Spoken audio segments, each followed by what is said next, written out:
আজ আজ তোমাকে আমি কয়েকটা কথা জিজ্ঞাসা করবো বকুল।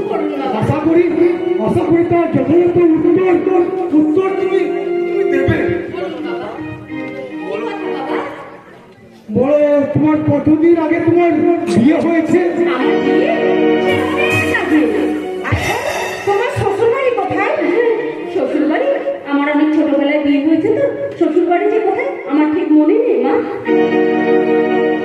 তোমার শ্বশুর বাড়ির কথা তুমি বলতে পারবে না? তোমার শ্বশুর শাশুড়ি নেই বলবে? শ্বশুর শাশুড়ি দেওর সব আছে। আচ্ছা, তোমার বরের নাম কি বলো তো? হ্যাঁ, বাঙালি বাড়ির বউ, বর স্বামীর নাম কি মুখে আনতে আছে গো? আচ্ছা, তোমার তো গুণের শেষ নাই। আচ্ছা বাবু, তাহলে তোমার স্বামী তোমাকে কি করে ছেড়ে গেল বলো তো? আমি বলতে পারবো না মা। নিশ্চয় তোমার স্বামী একটা লম্পট চরিত্রহীন। তাহলে এমন প্রতিষ্ঠানে স্ত্রীকে ছেড়ে কেউ পালাতে পারে? তোমার শ্বশুর শাশুড়িও মনে হয় মানুষ নয়। আমার লক্ষ্মীপতি করে মতন বউকে ছেড়ে সে ছেড়ে পালাতে পারে? কর্তাবাবু তো ঠিক কথাই বলেছে। শুধু কর্তাবাবু কেন, আমিও বলছি, আমিও যদি কোনোদিন কোথাও ওই বকুল দিদির স্বামীকে খুঁজে পাই, তার গলায় গামছা দিয়ে টেনে ওই বকুল দিদির পায়ে ধরে ক্ষমা যাবো। আমার সামনে কখনো আমার স্বামী অসম্মান করবে না। স্বামী আমার কাছে দেবতা। দেবতা দেবতা নয় বকুল দিদি, দেবতা নয়, সে একটা আত্মদানব। যে স্বামী তার স্ত্রীর বেশা বোঝে না, সেই স্বামী এই জগৎ সংসারে থাকা থেকে রাখাটাই ভালো। রাখাটাই ভালো।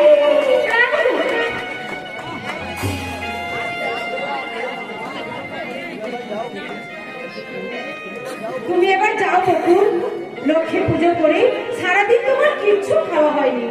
যাচ্ছি মা, আমি যাচ্ছি। বাবা, আপনি বাড়ি ঘরে চলে যান, আমি আপনার জন্য দুধ গরম করে নিয়ে আসছি। বাবা, আমার জন্য তুমি আর কত করবে বকুল? বাবা, অত্যন্ত সেবা দিয়ে তুমি আমায় বাঁচিয়ে রেখেছো। নিজে না খেয়ে ঠিক সময় মতো তুমি আমাকে খাইয়েছো। কটা সংসারের বৌমা তাদের শ্বশুর শাশুড়ির প্রতি এই কর্তব্যটুকু করতে পারে? তুমি বলতে পারো বকুল? বাবা, অথচ তুমি চাকরানি হয়েও। বাবা, তাই তো মাঝে মাঝে আমার বলতে বড় ইচ্ছা করে মা, তুমি যদি আমার বৌমা হতে, তাহলে আমার আয়ু বোধ হয় আরো 10 বছর বেড়ে যেত মা। আমার আয়ু বোধ হয় আরো 10 বছর বেড়ে যেত বাবা। মানুষটার মনে বড় ক্ষোভ বকুল। শুধু তোমার দিকে তাকিয়ে মানুষটা জীবনে বেঁচে আছে। তাই আমি মা হয়ে তোমার কাছে অনুরোধ করছি মা, আমার এই সংসার ছেড়ে, আমাদেরকে ছেড়ে তুমি কোনোদিন চলে যেও না বকুল। আমার এই সংসার ছেড়ে তুমি চলে যেও না, তুমি চলে যেও। আপনার কথা রাখার আমি আপ্রাণ চেষ্টা করবো মা। বকুল, হ্যাঁ, সতীপতা সতী সাধ্বী স্ত্রী তুমি, তাই তো তোমার প্রচন্ড স্বামীর সামান্য অপমানটুকু তুমি সহ্য করতে পারো না। কিন্তু তার বুক ফাটা হাহাকার তুমি কেমন করে সইছো বকুল? আমি যাই, আমার একটু অনেক কাজ। চমৎকার চমৎকার বকুল, চমৎকার তোমার অভিনয়। তোমার সামনে স্বামীকে আসামি দাঁড় করিয়ে বিবেকের চাবুক মেরে তার হৃদয় তুমি জর্জরিত করে তুলেছ। অথচ সবার সামনে ভালো মানুষ আসতে বলছো স্বামী আমার দেবতা। দেবতা যদি, তাহলে কেন দানব সাজিয়ে রেখেছো? দানব নয় গো, দানব নয়। আমার হৃদয় মন্দিরে আজীবন আমি তোমাকে দেবতা সাজিয়ে রাখবো গো। কি লাভ বকুল? পুজো যদি নাই দেবে তাহলে হৃদয়ে রাখি না। কেবল আমি নিরুপায় নিরুপায়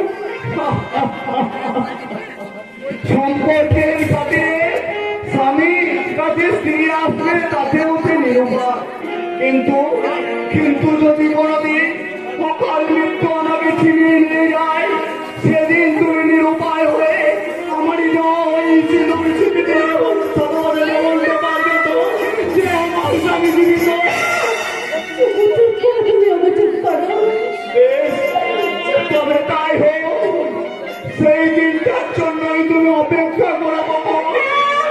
যেদিন আমার মৃত্যু আমায় টেনে নিয়ে যাবে, সেদিন সত্য হবে তোমার অবদান স্বামী তার স্ত্রীর কথা বলে না, সেই স্বামী তখন থেকে না থাকাই ভালো। স্বীকার করছি, আমার জন্য তোমাকে কোনোদিন হারিয়ে যেতে দেবো না গো। আমি স্বীকার করছি, তুমি আমারই হোকাল, তুমি আমার বড় কাল, তুমি আমার, আমি তোমার অমরের সঙ্গী, আমি তোমার প্রিয়তমা। এসো বকুল,